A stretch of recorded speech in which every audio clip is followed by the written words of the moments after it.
Hello, ladies and gentlemen. James Corbett here, CorbettReport.com with your thought for the day. And today's thought is directed at my poor, deluded Canadian brothers and sisters, those who define themselves by beer commercials and who like to think of themselves as living in a nice, happy, wonderful, upstanding nation, a cuddly, kind, socialist utopia that everyone can live happily in. I'm here today to burst that particular bubble in case you are living in it, and to let you know that no, Canada is not a happy place. In fact, it is a two-bit tyranny. And I don't use those words lightly, and this is not a rant against Harper or Trudeau or any of the other political puppets that are dangled in front of our face to garner our applause or face our approbation. This is a condemnation of the whole entire system. And let's take a look at some aspects of that specifically. For example, earlier this year, this story caught my eye.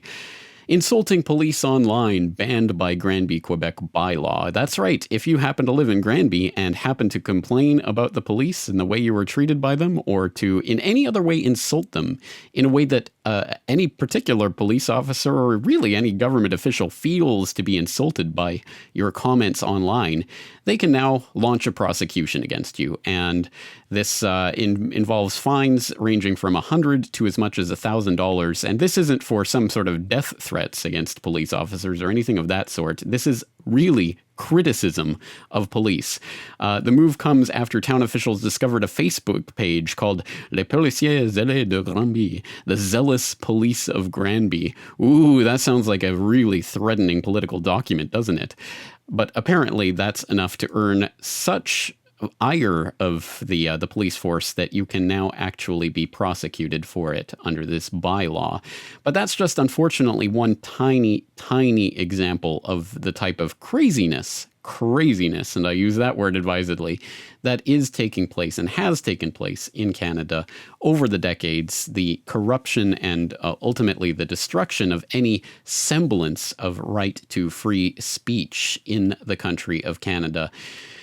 The latest example comes from Ezra Levant, who I'm sure the Canadians in the crowd will recognize as a rather smarmy, typical small c, big C, I should say, conservative of the war on terror promoting 9/11 official fairy tale believing blah blah blah type, who is a smarmy person in a lot of ways. But having said that, he certainly does deserve the right, like any other journalist, to say whatever he has to say on these various issues, and people can regard him or disregard him as they so choose. But no, apparently not. Now, for having called the Alberta Human Rights Commission crazy, he is now being prosecuted by the Law Society of Alberta. There has been a complaint lodged against him because he is actually a member of that law society. He's not a practicing lawyer. He was writing in his function as a journalist for Sun Media when he said the Alberta Human Rights Commission was crazy, but they are now prosecuting him with one charge of being publicly discourteous or disrespectful to a commissioner or tribunal chair of the Alberta Human Rights Commission, and two charges that his public comments regarding the Alberta Human Rights Commission were inappropriate and unbecoming, and that such conduct is deserving of sanction. Indeed.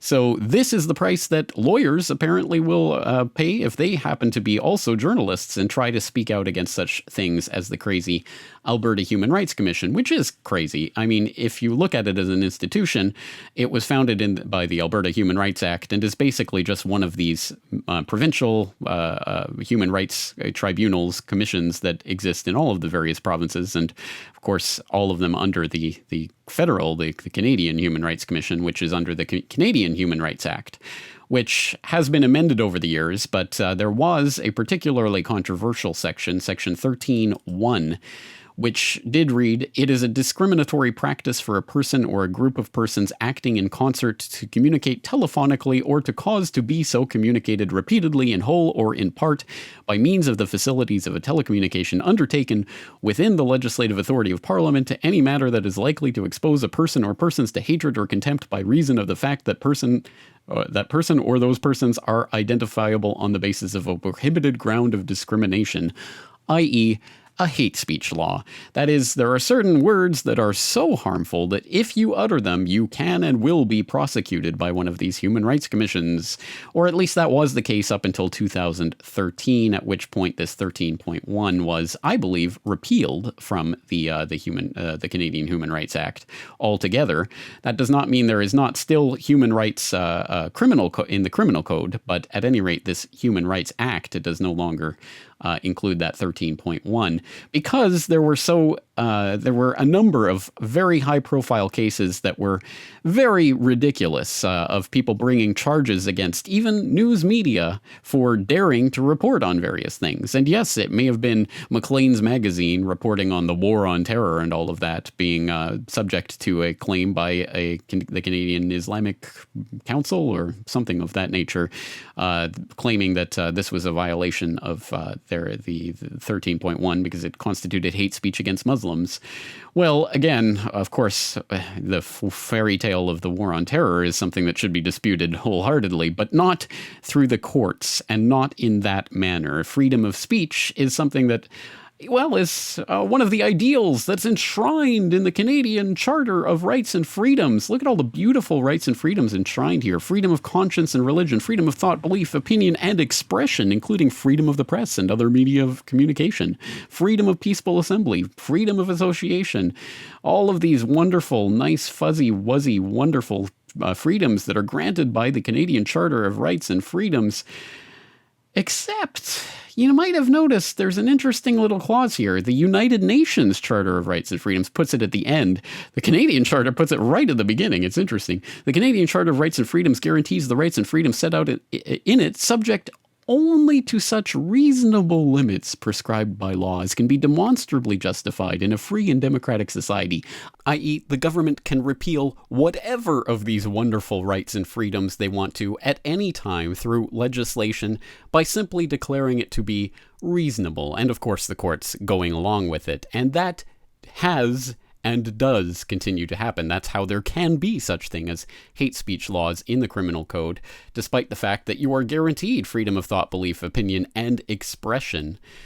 Well, no, you are not actually guaranteed those things, as it was demonstrated quite amply during the G20 protests in Toronto, where they simply declared, well, you don't have Canadian Charter rights in this particular location because this isn't Canada anymore. Yeah. You haven't opened up your bag. Take off. In Canada, that's something that's wrong. This ain't Canada right now. Right? This is in Canada right now? No, wow. Yes, that was just one of the examples of such abrogation of supposedly guaranteed rights and freedoms that took place during the Toronto G20, and there are numerous other examples besides. No, Canada is not the warm, fluffy, wonderful, government-swaddled utopia that Canadians seem to like to believe it is. So there's a lot more to say on this topic. I'm going to be writing about it for The Forecaster this weekend, talking with reference, of course, to Bill C-51, the latest terroristic legislation from the real terrorists in Canadian Parliament to come down the line. But we'll leave it there for now. Once again, I am Canadian, so I'm allowed to say these things. Hard truths, bitter pills to swallow, but they need to be swallowed. Thanks again for listening. I'll talk to you again real soon.